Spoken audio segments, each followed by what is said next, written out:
méo còn xa thì buôn đấy nè có buôn rồi bọc á được bạn bấy mà tiếc này tầm cao nó méo méo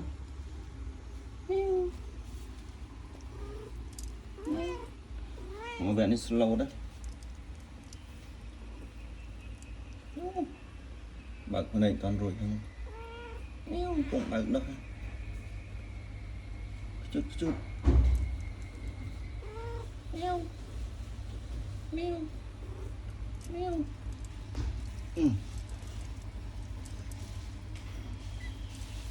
mèo chụp cá vậy slow đó mèo mèo mèo mèo mèo